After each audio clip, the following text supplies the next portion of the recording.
المرسلين وعلى آله وصحبه أجمعين. أما بعد، فقد قال الله تبارك وتعالى في القرآن الكريم: فأعوذ بالله من الشيطان الرجيم. بسم الله الرحمن الرحيم.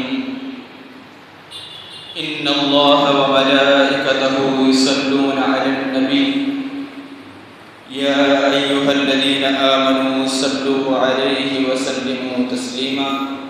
اللهم صل على سيدنا محمد وعلى آل سيدنا محمد وبارك وسلم عليه. وقال نبينا محمد رسول الله صلى الله عليه وسلم: حيثما كنتم فصلوا علي فإن صلاتكم تبلغني. صدق رسول الله صلى الله عليه وسلم. سبحانك لا علم لنا إلا ما علمتنا إنك أنت العليم الحكيم. رب اشرح لي صدري ويسر لي أمري واحلل عقدة من لساني يفقهوا قولي. رضينا بالله ربا وبالإسلام دينا وبسيدنا محمد رسول الله صلى الله عليه وسلم نبيا ورسولا وبشيخنا محي الدين عبد القادر الجيلاني رضي الله عنه شيخا ومرشدا. الصلاة والسلام عليك يا سيدي يا رسول الله. خذ بيدي قلت حيلتي أدركني مرادي يا رسول الله يا شفيع المذنبين. اللهم صل وسلم وبارك عليه. يا سيدي سندي غوثي ويا مددي كلي ظهيرا على الأعداء بالمدد مجير إرضي وخذ بيدي مدى مددي. خليفة الله فينا محي الدين. புகழனைத்தும் ஏகவல்லோனாம் அல்லாஹ்விற்கே உரித்தாக. அவரின் சலாத்தும் சலாமும் நம் உயிரினும் மேலான கண்மணி நாயகம் முஹம்மது ரசூலுல்லாஹி ஸல்லல்லாஹு அலைஹி வஸல்லம் அன்னவர்களின் மீதும், அன்னவர்களின் அடிச்சுவடுகளை சற்றும் சருகாமல் பின்பற்றிய சத்திய சஹாபாக்கள், தாபியீன்கள், தபு தாபியீன்கள், நல்லவர்கள், நாதாக்கள், ஷுஹதாக்கள், வலிமார்கள், குறிப்பாக ஜும்ஆவுடைய கடமையை நிறைவேற்றுவதற்காக வேண்டி முன்கூட்டியே வருகை தந்திருக்கும் நம் அனைவரின் மீதும் அல்லாஹ்வின் சாந்தியும் சமாதானமும் என்றென்றும் வந்து சேரட்டுமாக. ஆமீன். சங்கைக்குரியவர்களே, நாம் இருக்கக்கூடிய இந்த ஜும்ஆ ஷஅபான் மாதத்துடைய 2வது ஜும்ஆவிலே நாம் இருக்கிறோம். அல்லாஹு தஆலா இந்த மாதத்தின் பொருட்டினாலும், இந்த வெள்ளிக்கிழமை ஜும்ஆ நன்னாளின் பொருட்டினாலும் அல்லாஹு தஆலா நம்முடைய எல்லா விதமான நாட்ட தேட்டங்களை, ஹலாலான ஹாஜத்துகளை அனைத்தையும் அல்லாஹு தஆலா நிறைவேற்றி தந்திருவானாக. நமக்கு வரக்கூடிய எல்லா விதமான கஷ்டங்கள், துன்பங்கள், பலாய் முசீபத்துகள், பொறாமைக்காரர்களுடைய பொறாமை பார்வைகள், சிறுகள் போன்ற எல்லா விதமான தீங்குதல்கள் அனைத்து விட்டும் அல்லாஹ் தஆலா நம்மை பாதுகாத்தருள்வானாக. இம்மையிலும் மறுமையிலும் அவனுடைய திருப்பொருத்தத்தை, அவனின் ரசூல் முஹம்மது ரசூலுல்லாஹி ஸல்லல்லாஹு அலைஹி வஸல்லம் அவர்களுடைய முஹப்பத்தை பெற்றவர்களாக அல்லாஹ் தஆலா நம் அனைவரையும் அங்கீகரித்தருள்வானாக என்று நல்ல துஆவுடன் தொடங்குகின்றேன். சங்கைக்குரியவர்களே, நாம் இருக்கக்கூடிய இந்த மாதம் கண்மணி ரசூலுல்லாஹி ஸல்லல்லாஹு அலைஹி வஸல்லம் அன்னவர்களுக்கு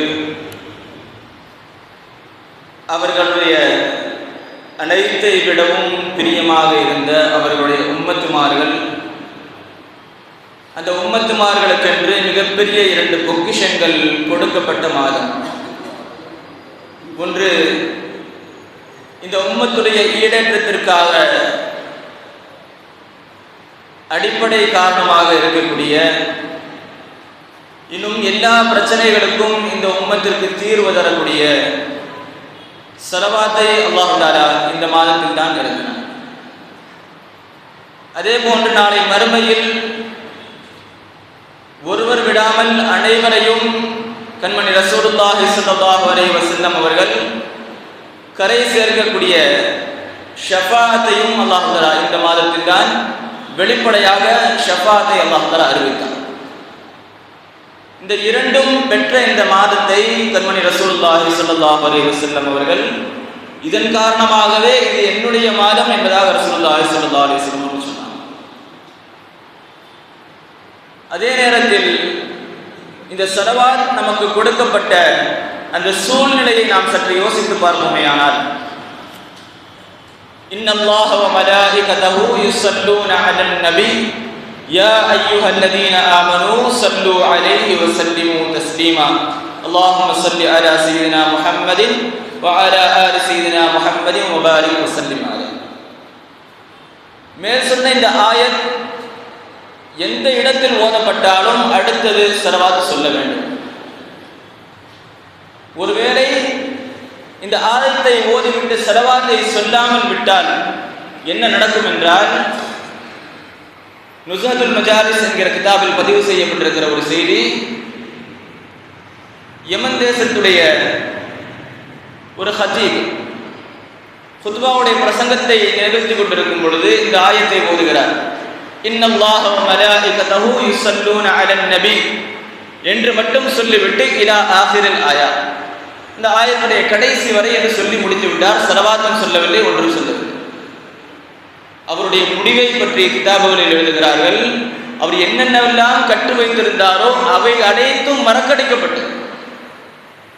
காரணம், ரசூலுல்லாஹி ஸல்லல்லாஹு அலைஹி வஸல்லம் அவர்கள் மீது அந்த ஆயத்தை ஓதிவிட்டு ஸலாத்தும் சொல்லாததுனால. இன்னொன்றையும் நாம் யோசித்து பார்க்க வேண்டும். இந்த ஆயத் இறங்கப்பட்ட சபபு நுஸூல், இந்த ஆயத் இறக்கப்பட காரணம், கால சூழ்நிலை எப்படி இருந்தது என்பதை பற்றி முஃபஸ்ஸிரீன்கள் நமக்கு விளக்குகிறார்கள். ரசூலுல்லாஹி ஸல்லல்லாஹு அலைஹி வஸல்லம் அவர்கள் எத்தனையோ விதமான எதிர்ப்புகளை ரசூலுல்லாஹி ஸல்லல்லாஹு அலைஹி வஸல்லம் அவர்கள் எதிர்கொண்டார்கள்.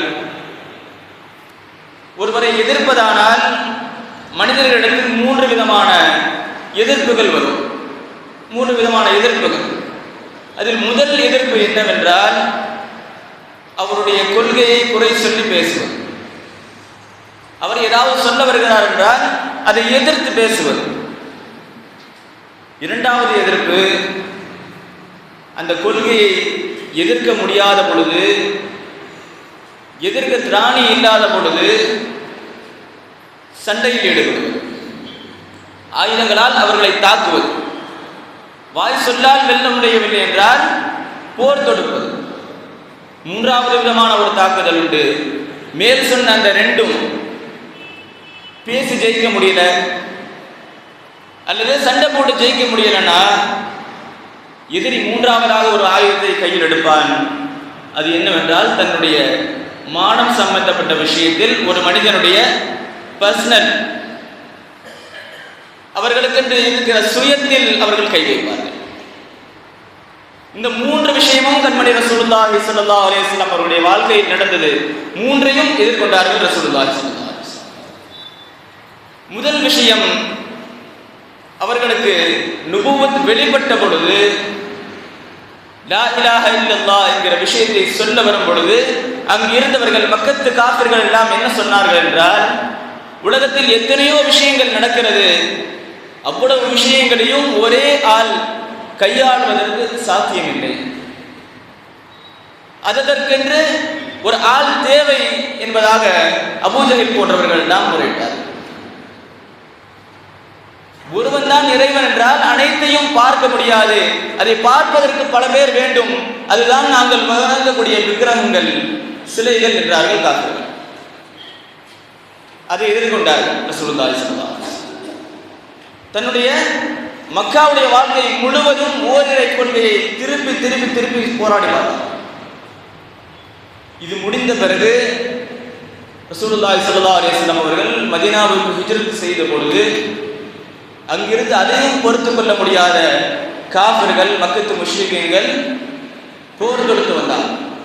முதல்ல சொன்ன இல்லையா, கருத்தியல் ரீதியாக மோதுறது, அதுவும் நடந்தது. இரண்டாவது சண்டை போடுவது, அதுவும் நடந்தது. பதிலுக்கு வந்தாங்க, அதையும் எதிர்கொண்டார்கள் ரசூலுல்லாஹி ஸல்லல்லாஹு அலைஹி வஸல்லம்.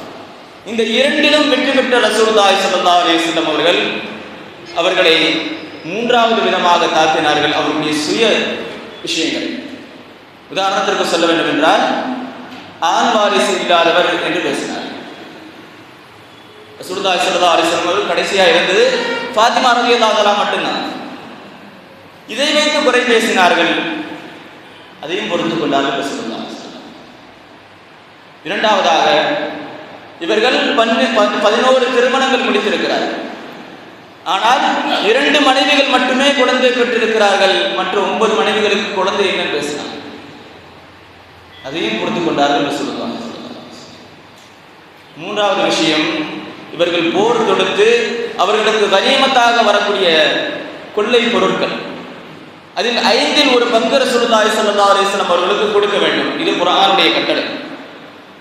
ஆனால் ரசூலுல்லாஹி ஸல்லல்லாஹு அலைஹி வஸல்லம் அதை வாங்கி தன்னுடைய சொந்தத்துக்கு பயன்படுத்தல, ஏழைகளுக்கு வாரி வழங்கினார்கள் ரசூலுல்லாஹி ஸல்லல்லாஹு அலைஹி வஸல்லம். ஆனால் இதையும் பொறுத்து கொள்ள முடியாமல் இவர் காசு பார்ப்பதற்காக வேண்டி கூட்டம் சேர்க்கிறார் என்றார். இப்படி எப்படியெல்லாம் தாக்க முடியுமோ ஒரு மனிதரை அப்படியெல்லாம் தாக்குகிறார்கள். இதையெல்லாம் கேட்டுவிட்டு ரசூலுல்லாஹி ஸல்லல்லாஹு அலைஹி வஸல்லம் அவர்கள் ஹஜ்ரத் சையதுனா அபூ ஹுரைரா ரலியல்லாஹு தஆலா அவர்கள் சொல்லக்கூடிய செய்தி, மஸ்ஜிது நபவியில் ஒரு ஓரத்தில் ரசூலுல்லாஹி ஸல்லல்லாஹு அலைஹி வஸல்லம் அவர்கள் ரொம்ப கவலைப்பட்டு, எந்த அளவுக்கு அப்படின்னா, தலை குனிஞ்சு உட்கார்ந்துருக்கும் பொழுது தன்னுடைய தலை முட்டுக்காட்டப்படுது.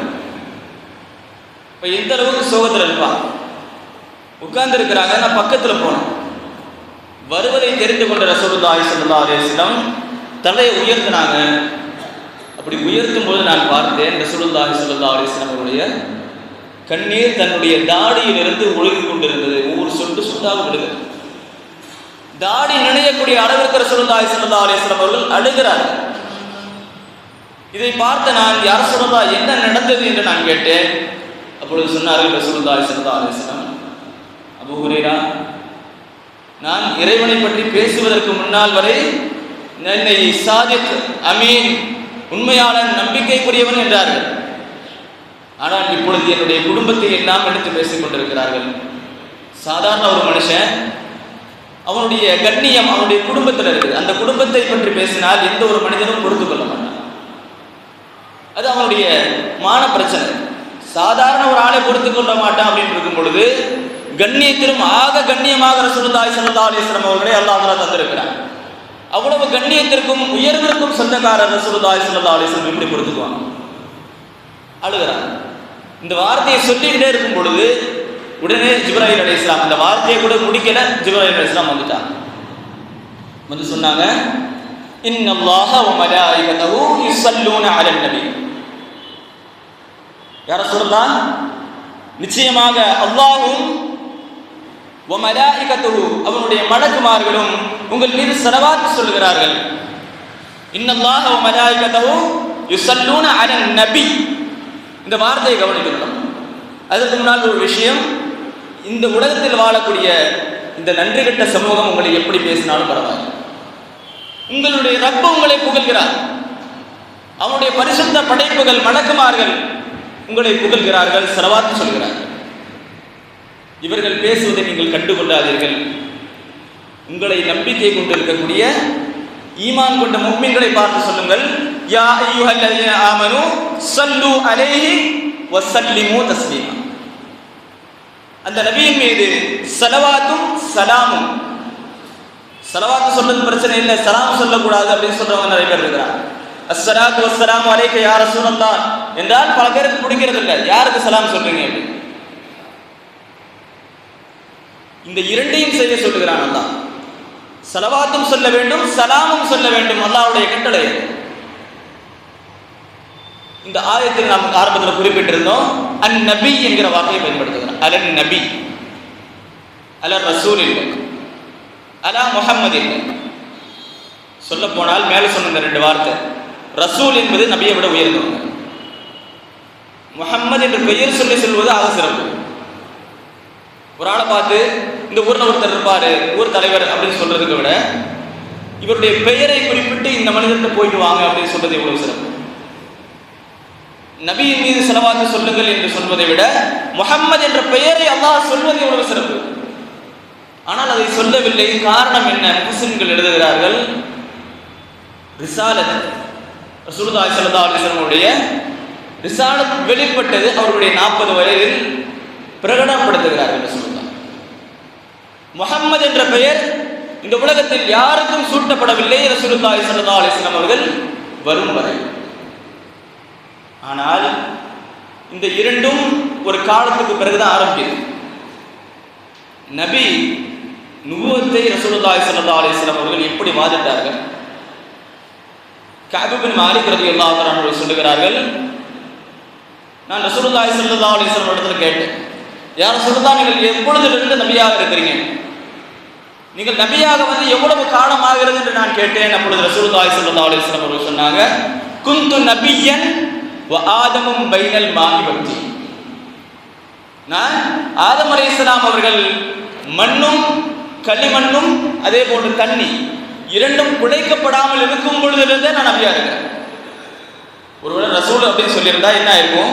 ரசூலுல்லாஹ் வந்த பிறகு, ரசூலாக அனுப்பப்பட்ட பிறகு அல்லாஹ் ஸலவாத்து சொல்றான்னு வந்திருக்கும். ஆனால் இந்த இடத்தில் நபி என்று சொல்வதற்கான காரணம், இந்த படைப்புகள் எல்லாம் படைக்கப்படுவதற்கு முன்னாளில் இருந்தே அல்லாஹ் ஸலவாத்து சொல்லுகிறான் என்கிற விஷயத்தை விளக்குகிறார். இன்னும் முஃபஸ்ஸிர்கள் எழுதுகிறார்கள், எந்த ஒரு பொருளும் உருவாகுவதற்கு முன்னால் இருந்து அல்லாஹ் தஆலா ஸலவாத்தை சொல்லிக் கொண்டிருக்கிறான், ரசூலுல்லாஹி ஸல்லல்லாஹு அலைஹி வஸல்லம் அவர்கள் மீது ரஹ்மத் செய்து கொண்டிருக்கிறான் என்கிற விஷயத்தை எழுதுகிறார். அப்படியானால் நாம் எதுக்கு ஸலவாத்து சொல்றோம்? அதனால் என்ன பிரயோஜனம்? ரசூலுல்லாஹி ஸல்லல்லாஹு அலைஹி வஸல்லம் அவர்களுக்கு ஸலவாத்து சொல்வது, சில நேரங்களில் ஸலவாத்தை சத்தமா சொன்னா சொல்லாதீங்க, ஸலவாத்தை எங்காவது பகிரங்கமாக சொன்னால் இது ஹதீஸ்ல இருக்குதா குர்ஆன்ல இருக்குதா? ஒன்று விளங்கிக் கொள்ளணும். ஸலவாத்து சொல்வதற்கு எந்த ஒரு காலமும் நேரமும் எந்த ஒரு இதுவும் ஷரத்து கிடையாது. சில இடங்கள்ல சொல்லக்கூடாது. எந்த மாதிரினா அசிங்கமான இடங்கள்ல, கழிவறைகள்ல, இந்த மாதிரி அருவருக்கத்தக்க இடங்களில் சொல்லக்கூடாது. உயர்ந்த எந்த இடத்திலும், சிறப்பான எந்த இடத்திலும் ஸலவாத்து சொல்லணும். அப்படி இருக்கும் பொழுது பாங்குக்கு முன்னாலோ அல்லது இகாமத்திற்கு முன்னாலோ அல்லது துஆ ஓதி முடித்த பிறகு ஸலவாத்து சொல்லணும். இப்படி ஸலவாத்து சொல்வது ரசூலுல்லாஹி ஸல்லல்லாஹு அலைஹி வஸல்லம் அவர்களுக்கு சந்தோஷத்தை தருகிறது. அது மட்டுமில்லை, நாம் செய்கிற அந்த அமல் கபூலாகிறது. எந்த ஒரு அமலாக இருந்தாலும் அதில் ரசூலுல்லாஹி ஸல்லல்லாஹு அலைஹி வஸல்லம் அவருடைய பெயர் வரவில்லை என்றால் அது கபூலியத் இல்லை. ஸலவாத் அந்த இடத்துல இல்லைன்னு சொன்னா அந்த அமலே கபூல் இல்லை. ரசூலுல்லாஹி ஸல்லல்லாஹு அலைஹி வஸல்லம் அவர்களுடைய அருமை சஹாபி உமர் ரலியல்லாஹு தஆலா அவர்கள் சொல்லுவார்கள், நீங்கள் எந்த அமலை செய்தாலும், குறிப்பாக துஆ ஓதும் பொழுது நீங்கள் ஸலவாத்தை சொல்லுங்கள். ஸலவாத்து சொல்லாமல் உங்களுடைய துஆ அமையுமானால் உங்களுடைய துஆ உங்களுடைய தலைக்கும் வானத்துக்கும் மத்தியில் தொங்கிட்டு இருக்கும், மேலே போகாது. இதை உமர் ரலியல்லாஹு மட்டும் சொல்லல, ரசூலுல்லாஹி ஸல்லல்லாஹு அலைஹி வஸல்லம் காலத்தில் ஒரு செய்தி நடக்கிறது. மஸ்ஜித் நபவியில் ரசூலுல்லாஹி ஸல்லல்லாஹு அலைஹி வஸல்லம் அவர்கள் உட்கார்ந்திருக்காங்க. அந்த இடத்தில் ஒரு சஹாபி வந்தாங்க, நேரம் ஓடி வந்து உட்கார்ந்தாங்க. யார் தான் எனக்கு இது வேணும் அது வேணும், எடுத்த உடனே துவா, என்ன தெரியும் அதை கேட்டுட்டு போயிடுறது. அந்த இடத்துல ரசூலுல்லாஹி ஸல்லல்லாஹு அலைஹி வஸல்லம் சொன்னாங்க, இவருடைய துவா கபூல் ஆகலன்னு.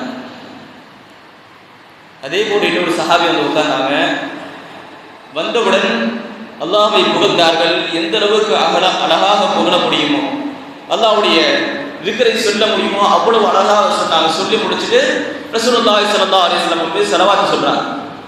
இந்த ஸலவாத்தை கேட்ட ரசூலுல்லாஹி ஸல்லல்லாஹு அலைஹி வஸல்லம் ஓடி வந்தாங்க. ஸலவாத் சொன்னவர் பக்கத்துல வந்து சொன்னாங்க, சல் மா ஷஅத, உனக்கு என்ன வேணுமோ கேளு, அல்லாஹ் கொடுப்பான். ரசூலுல்லாஹி ஸல்லல்லாஹு அலைஹி வஸல்லம். இதுதான் ஸலவாத்துடைய மகிமை. ஸலவாத்து இல்லாமல் நாளை மறுமையில் நாம் ஒருவேளை இறைவனை சந்திக்க நேரிட்டால் என்ன நடக்கும்? ஒன்று, இறைவனுடைய கட்டளை நம்ம மேல சொன்ன ஆயத்துல சொன்னா இல்லையா, இன்னல்லாஹ வ மலாயிகத்தஹு யுஸல்லூன அலன் நபி யா அய்யுஹல்லதீன ஆமனூ ஸல்லு அலைஹி வஸல்லிமு தஸ்லீமா ஸல்லல்லாஹு அலைஹி முஹம்மத் ஸல்லல்லாஹு அலைஹி வஸல்லம். மேல சொன்ன ஆயத்துல ரெண்டு விஷயம் இருக்கு. ஒன்று இறைவனுடைய கட்டளை ஹுக்கும், இரண்டாவது இறைவனுடைய சுன்னத். சுன்னத்துக்கும் கட்டளைக்கும் இரண்டு விஷயங்கள் இருக்குது. இறைவனுடைய கட்டளைகள் ஹுக்குமுகள் சட்டங்கள் எப்ப வேணா மாற்றப்படலாம். உதாரணத்திற்கு நமக்கு தொழுகை வந்தது 50 வக்தா வந்தது, பிறகு 5 மாற்றப்பட்டது. அல்லாஹ்வுடைய சட்டங்கள் மாற்றப்படும்.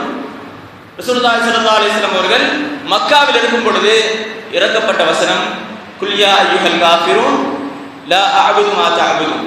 கடைசியில் முடிக்கும் போது லக்கும் தீனுக்கும் வலிய தீன், உங்களுக்கு உங்க மார்க்கம் எனக்கு என் மார்க்கம், போய் சட்டைக்கு போய் நீங்களும் வரல. அதே மதீனாவிற்கு போகும் பொழுது அந்த அமைதியுடைய சட்டம் மாற்றப்படுகிறது. நீங்கள் போர் செய்யுங்கள் என்று அல்லாஹ் சொல்லுகிறார். இப்படி அல்லாஹ்வுடைய சட்டங்கள் மாற்றப்படும், ஆனால் அல்லாஹ்வுடைய சுன்னத்துகள் வழிமுறைகள் மாற்றப்படுவதில்லை. அல்லாஹ்வுடைய வழிமுறைகள் என்றைக்கும் மாறாது. அதே அல்லாஹ் சொல்லுகிறான் சுன்னத்துல்லாஹி அல்லதி கத் கலத் மின் கப்ல் வலன் தஜித லிசுன்னத்தில்லாஹி தப்தீலா. அல்லாஹ்வுடைய சுன்னத் என்றைக்கும் மாற்றப்படாது, அது எப்பொழுதும் இருக்கும். இதை வைத்தே சில முஃபஸ்ஸிரீன்கள் சொல்லுகிறார்கள், இறைவனை திக்ர் செய்யக்கூடியவர்கள் இல்லாமல் போகலாம்.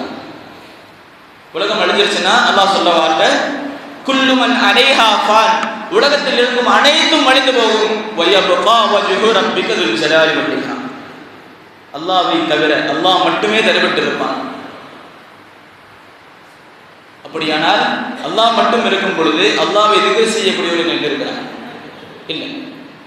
ஆனால் அல்லாஹ் தஆலாவுடைய இன்னொரு விஷயத்தை சொல்றான். அல்லாஹ் தஆலா ஸலவாத் சொல்றான். அல்லாஹ்வுடைய திக்ர் இல்லாமல் போகிறது.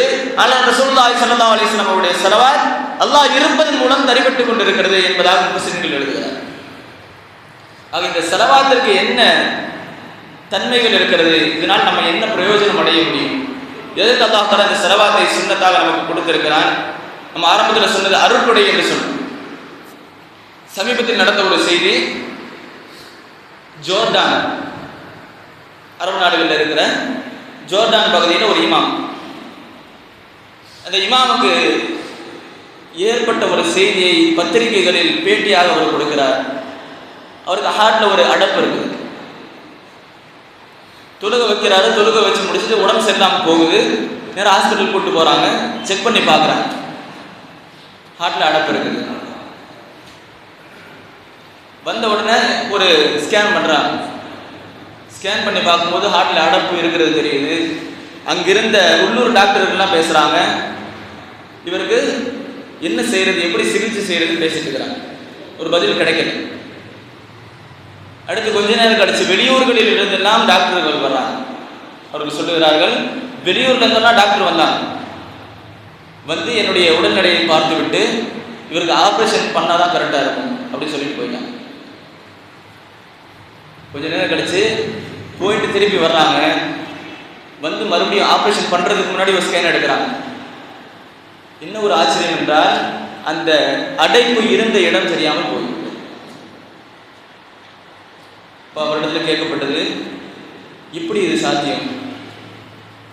கொஞ்ச நேரத்துக்கு முன்னாடி வர்றதுக்கு முன்னாடி வரையும் அடைப்பு இருந்தது, இரண்டாவது ஆப்ரேஷன் பண்றதுக்கு முன்னாடி அடைப்பு இல்லை, என்ன காரணம் என்று கேட்கும் பொழுது அந்த இமாம் சொல்லுகிறார்கள், ஃபர்ஸ்ட் ஸ்கேன் பண்ணிட்டு போனாங்க இல்லையா, அப்படி ஸ்கேன் பண்ணிட்டு போகும் பொழுது நான் பயத்தோட இல்லை, அந்த பதட்டத்தை பார்த்த அந்த செவிலியர், யார், நர்சமா, அந்த அம்மா சொன்னாங்க, பயப்படாதீங்க, ரசூலுல்லாஹ் நல்ல ஸலவாத் வருது.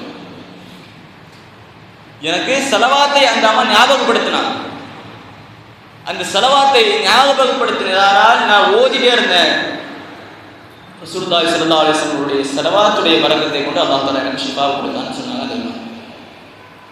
இப்படி நமக்கு எந்த ஒரு இக்கட்டான சூழ்நிலையிலும் அல்லாஹ் தஆலா நமக்கு ஸலவாத்தில் ஷிஃபாவை வைத்திருக்கிறார் என்பதை நாம் தெரிந்து கொள்கிறோம். அது மட்டுமில்லை, கஷ்டமான இடங்களில், கஷ்டமான சூழ்நிலைகளில் நமக்கு உதவக்கூடியது ஸலவாத். அதாவது ஸலவாத் அப்படின்னு சொல்ல வரும்போது ஒரு கிதாப் ஒன்று ஞாபகத்துக்கு வருது, தலாயிலுல் ஹைராத். தலாயிலுல் ஹைராத் அப்படிங்கிறது ஸலவாத்துடைய ஒரு தொகுப்பு.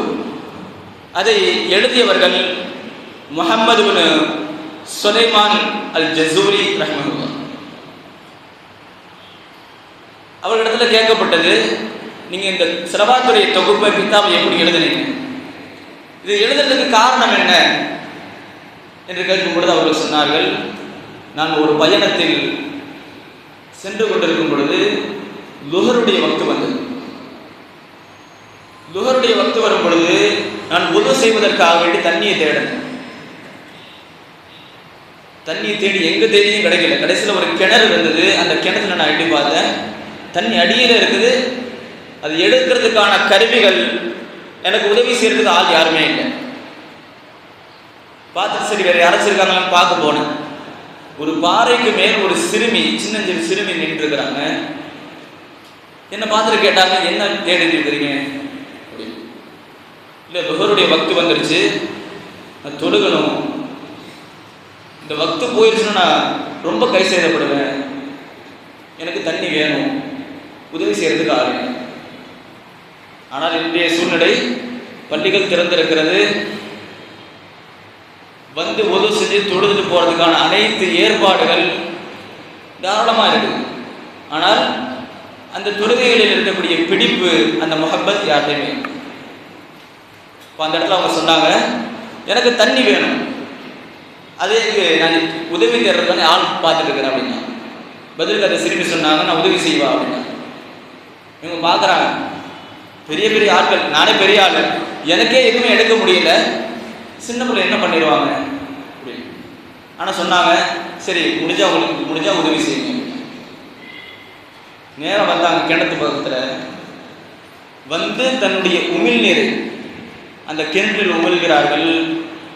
அவர்கள் எழுதுகிறார்கள், அந்த உமிழ் நீர் கிணத்துக்குள்ளே போனதுக்கு பிறகு தண்ணி கிணத்து வழியாக வலிஞ்சு போடுது. பார்த்தவர்களுக்கு என்ன செய்வது என்று புரியவில்லை. சொல்றாங்க, எனக்கு தொழுக முக்கியம், உது செஞ்சு தொழுது முடிந்து விட்டு அந்த சிறுமி இடத்தில் கேட்டேன், இது எப்படி சாத்தியமாச்சு உங்களுக்கு? பதிலுக்கு அந்த சிறுமி பதில் சொல்லாம இருந்தாங்க. மறுபடியும் கேட்டேன், அல்லாஹ்வின் மீது சத்தியமிட்டு சொல்லுங்கள், இது உங்களுக்கு எப்படி சாத்தியமானது? ஒரு விஷயம் அல்லாஹ்வின் மீது சத்தியமா சொல்லுங்க அப்படின்னு சொன்னா சொல்றது கடமை. யாராச்சும் ஒரு ஆள் அல்லாஹ்வின் மீது சத்தியமாக இதை செய்ய வேண்டும் என்று சொல்லிவிட்டால் அதை செய்வது கடமை. நல்ல விஷயமா இருக்கும் பொழுது, தவறான காரியங்களுக்கு அல்ல. அப்போ அவங்க சொல்றாங்க, அந்த சிறுமி சொன்னாங்க, பிகஸ்ரத்தி ஸலாத்தி அலன் நபி ஸல்லல்லாஹு அலைஹி வஸல்லம், நான் கண்மணி ரசூலுல்லாஹி ஸல்லல்லாஹு அலைஹி வஸல்லம் அவர்கள் மீது ஸலவாத்தை அதிகப்படுத்தியதால் அல்லாஹ் தஆலா எனக்கு கொடுத்த பாக்கியம். அப்பொழுது அந்த இடத்தில் நான் வியந்து போய் நின்று, ஸலவாத்தை அதிகமாக ஓதுவதால் இவ்வளவு சிறப்புகளை அல்லாஹ் தஆலா கொடுக்கிறான். பதிலுக்கு அந்த இடத்துல அந்த சிறுமி இடத்தில் ஒரு வாக்குறுதி கொடுக்கிறான், நான் என்னுடைய ஹயாத் முடிவதற்குள் ரசூலுல்லாஹி ஸல்லல்லாஹு அலைஹி வஸல்லம் அவருடைய ஸலவாத்தில் எந்த அளவிற்கு அழகாக தொகுக்க முடியுமோ அந்த அளவுக்கு அழகாக தொகுத்து நான் வெளியிடுவேன் என்று வாக்குறுதி கொடுக்கிறான். அந்த வாக்குறுதியின் அடிப்படையில் உருவானதுதான் தலாயிலுல் ஹைராத். தலாயிலுல் ஹைராத்துடைய சிறப்புகளை பற்றி சொல்லும்போது சொல்லுவாங்க, யார் இஹ்லாஸோடு அந்த ஸலவாத்துகளை ஓதுகிறார்களோ அவர்களுக்கு கண்மணி ரசூலுல்லாஹி ஸல்லல்லாஹு அலைஹி வஸல்லம் அவர்களை கனவில் காணக்கூடிய வாக்கியம் கிடைக்கும் என்பதாக அதை அனுபவித்தவர்கள் சொல்கிறார்கள். சரி, சொன்னவங்களுக்கு இந்த நன்மை, எழுதினவங்களுக்கு என்ன ஆச்சு? எழுதியவர்களுடைய வரலாறு இன்றிலும் மொராக்கோ நாட்டில் ரொம்ப பிரசித்தி பெற்ற பிரபல்யமான ஒரு வரலாறு. மொராக்கோவுக்கு பக்கத்தில் ஆசிஃபி என்று சொல்லக்கூடிய ஒரு கிராமம். அந்த கிராமத்தில் தான் இவங்க வஃபாத்தாகி அவங்க அடக்கம் செஞ்சுட்டாங்க. அடக்கம் செஞ்சு ஒரு கிட்டத்தட்ட வரலாறுகளில் எழுதுகிறார்கள் 77 ஆண்டுகள் கழித்து, அவர்கள் வஃபாத்தாகி 77 ஆண்டுகள் கழித்து மன்னரைகளை புதுப்பிப்பதற்காக வேண்டி, புதிய புதிய ஆட்களை அடக்கம் செய்வதற்காக வேண்டி மன்னரைகள் தோண்டப்படுகிறது. அப்பொழுது இவர்களுடைய மன்னரை தோண்டும் பொழுது அந்த இடத்தில் தோண்ட தோண்ட கஸ்தூரியுடைய வாசனை, கஸ்தூரியுடைய வாடை அந்த மண்ணறையிலிருந்து வருகிறது. கொஞ்சம் கொஞ்சமா தோன்றாங்க. கடைசியில் அந்த உடலை பார்க்குறாங்க. கிட்டத்தட்ட 77 வருடம் கழித்தும் அன்று அடக்கம் செய்யப்பட்டதை போன்ற அந்த உடல் இருக்கு. அவங்க வஃபாத் ஆகும்போது என்ன நடந்ததுன்னா, அந்த ஹிஜாமான்னு சொல்லுவாங்க, ரத்தம் குத்தி வாங்குறது, அது ஒரு மெடிக்கல் ட்ரீட்மெண்ட். அதை பண்ணியிருந்தாங்க. பண்ணி கொஞ்ச நாளில் ஒப்பாத்தானாங்க. அந்த அடையாளங்கள் இருக்குது அந்த இடத்துல. வந்து பார்க்குறவங்களாம் என்ன பண்ணுவாங்கன்னா தொட்டு பார்ப்பாங்க. கையில் வச்சு தொட்டு பார்க்கறது இருக்கு இல்லையா? அப்படி தொட்டு பார்க்கும் பொழுது கை விரல் பட்டால் அந்த இடத்துல செவந்துடும். ரத்தம் கட்டினா எப்படி இருக்கும்? இப்படி செவந்துடும். அதே நேரத்தில் கொஞ்ச நேரம் கழிச்சு பார்த்தா நார்மலாக இருக்கும். என்ன காரணம் என்றால் அந்த இடத்தில் இரத்த ஓட்டம் இப்பொழுதும் இருந்து கொண்டிருக்கிறது. ஒரு ஆள் வஃபாத் ஆயிட்டாங்கன்னா இரத்த ஓட்டம் நின்றும். அவர்களுக்கு இரத்தம் இன்றும் ஓடிக்கொண்டிருக்கிறது. அது மட்டும் இல்லாமல் இப்படி தொட்டு தொட்டு பார்க்கறதுனால என்ன பண்ணாங்க, மொராக்கோ நாட்டில் ஒரு இடத்துல அவருடைய மக்பராவை, அவருடைய கபரை அமைத்தார்கள். அந்த இடத்தில் அடக்கம் செய்கிறார்கள். இன்றளவிலும் கூட அவர்கள் எழுதிய தராயிலுல் ஹைராத்தை எங்கள் ஓதக்கூடியவர்கள் இருக்கிறாங்க. இன்றளவிலும் அவருடைய மன்னரை கஸ்தூரியால் வாசம் வீசிக் கொண்டிருக்கிறார். இதுதான் ரசூலுல்லாஹி ஸல்லல்லாஹு அலைஹி வஸல்லம் அவர்கள் மீது ஸலவாத்தை சொல்லக்கூடியவர்களுக்கு, ஸலவாத்தை எழுதக்கூடியவர்கள். குறிப்பாக சொல்ல வேண்டும் என்றால் இமாம் ஷாஃபி ரலியல்லாஹு அன்ஹு பற்றி சொல்லுவாங்க. அவருடைய வஃபாத்திற்கு பிறகு ஒரு ஆள் கனவுல பார்க்கறாங்க. ஷாஃபி இமாம் அல்லாஹ் உங்களை எப்படி நடத்தினான்னு கேட்கிறாங்க. அப்படி பார்க்கும்பொழுது அவங்க சொல்றாங்க, ஷாஃபி இமாமை பார்க்கும் பொழுது அவருடைய தலையில் ஒரு கிரீடம், சொர்க்கத்துடைய ஆடைகளை அணிந்திருக்கிறார்கள். அப்படி பார்க்கும் பொழுது அவங்க சொன்னாங்க, நான் உடலில் வந்தவுடன் அல்லாஹ் தஆலா இடத்துல கேள்வி கேட்கல. எடுத்தவுடன் வந்தவுடனே மலக்குமார் இடத்துல சொன்னான், சொர்க்கத்துடைய கிரீடத்தை இவர்கள் அணிவியுங்கள், சொர்க்கத்துடைய ஆடைகளை இவர்களுக்கு அணிவியுங்கள் என்று சொன்னார். அப்போ அல்லாஹ் இடத்துல கேட்டேன், யா அல்லாஹ், எந்த ஒரு கேள்வியும் இல்லையே, கேள்விக்கு முன்னாலே என்னை அலங்காரப்படுத்துகிறாயே என்பதாக அல்லாஹ்விடத்தில் கேட்டேன். அந்த இடத்தில் அல்லாஹ் சொன்னான், ஒரு நாள் என் ஹபீப் முஹம்மது ரசூலுல்லாஹி ஸல்லல்லாஹு அலைஹி வஸல்லம் அவருடைய பெயரை நீங்கள் எழுதும் பொழுது அது அழகாக இருக்க வேண்டும் என்பதற்காக வேண்டி ரொம்ப அழகா ரசிச்சு எழுதணும் ஒன்று இருக்குல்ல, அப்படி ரசிச்சு எழுதினா அந்த இடத்தில் என்னுடைய ஹபீபுடைய பெயரை அலங்காரப்படுத்தினீர்கள், அதற்காக நான் இன்று உங்களை அலங்காரப்படுத்தேன். இது ரசூலுல்லாஹி ஸல்லல்லாஹு அலைஹி வஸல்லம் பெயருடைய சிறப்பு. அவர்கள் மீது ஸலவாத் சொல்வதால், அதாவது அவர்களுடைய ஸலவாத்தை பற்றி பேச வேண்டும் என்றால் நேரம் போதாது. இன்ஷா அல்லாஹ் போன வருஷம் இதை பற்றி பேசியிருக்கிறோம். அதே மாதிரி இடையில ஒரு வாட்டி பேசுகிறோம் ஸலவாத்தை பற்றி. நான் 3வது முறை ஸலவாத்தை பற்றி பேசுகிறேன். ஆனால் இன்றும் தோண்ட தோண்ட புதையலாக ஸலவாத்தை பற்றிய விஷயங்கள் கிடைத்து கொண்டிருக்கிறது. அல்லாஹ் தஆலா அந்த புதையலை நாமும் அடைந்து கொள்வதற்கான தௌஃபீக்கை தந்திடுவானாக. குறிப்பாக ரசூலுல்லாஹி ஸல்லல்லாஹு அலைஹி வஸல்லம் அவர்கள் ஜும்ஆவுடைய நாளில் என் மீது அதிகமாக ஸலவாத் சொல்லுங்கள் என்பதாக சொன்னார்கள். காரணம் என்ன? மற்ற நாட்களில் சொல்ற ஸலவாத்துகள் எழுதப்படுகிறது. ஜும்ஆவுடைய நாளில் சொல்லப்படக்கூடிய ஸலவாத்துகள் ரசூலுல்லாஹி ஸல்லல்லாஹு அலைஹி வஸல்லம் அவருடைய காதுகளால் கேட்கிறார். காரணம் அதுதான். அதிகமாக ஸலவாத் சொல்லுங்க ஜும்ஆ நாள். மற்ற நாளில் சொல்றது இருக்கு இல்லையா, அது சொல்லி இருக்கிறாங்க. ஆனால் ஜும்ஆல அதிகமாக சொல்ல சொன்னாங்க. காரணம் என்ன? இன்னொரு ஹதீஸ் இப்படியும் வருகிறது, அஸ்மஉ ஸலாத்தி அஹ்லில் முஹப்பா, என்னின் மீது முஹப்பத்தோடு யார் ஸலவாத் சொல்கிறாரோ அந்த ஸலவாத்தை மலக்குகள் எழுதுவதில்லை, அதை கேட்டு நான் பதிவு செய்கிறேன் என்பதால். ஆக இவ்வளவு சிறப்புகளையும் நம்முடைய இம்மை மறுமைக்கான வெற்றிகளையும் அல்லாஹ் தஆலா ஸலவாத்தில் வைத்திருக்கிறான். அந்த ஸலவாத்துகளை, அந்த ஸலவாத் இறக்கப்பட்ட இந்த மாதத்தில், ஷஅபானுடைய மாதத்தில் அதிகமாக ஸலவாத்துகளை சொல்லி கண்மணி ரசூலுல்லாஹி ஸல்லல்லாஹு அலைஹி வஸல்லம் அவருடைய முஹப்பத்தையும் அவருடைய பிரியத்தையும் பெற்று நாளை மறுமையில் அவருடைய ஷஃபாஅத்தையும் பெற்றவர்களாக நாளை மறுமையில் சொர்க்கத்தில் உயர்ந்த சொர்க்கமான ஜன்னத்துல் ஃபிர்தௌஸிலே அல்லாஹ் தஆலா நம்மையும் நம்முடைய சந்ததிகளையும் நம் சமூக மக்களையும் அல்லாஹ் தஆலா ஒன்று கூட்டி அருள்வானாக. இறைந்தமாம் கஅபா ஷரீஃபையும் இறை தூதரின் பூங்காவனமான ரவுதா ஷரீஃபையும் வாழ்விலே பலமுறை கண்டு தரிசிக்கக்கூடிய பேரின்ப பாக்கியத்தை அல்லாஹ் தஆலா நம்முடைய வாழ்க்கையில் நிரப்பமாக்கி தந்திருவானாக என்ற நல்ல துஆவுடன் நிறைவு செய்கிறேன். வாஹிரு தஅவானா அல்ஹம்துலில்லாஹி ரப்பில் ஆலமீன்.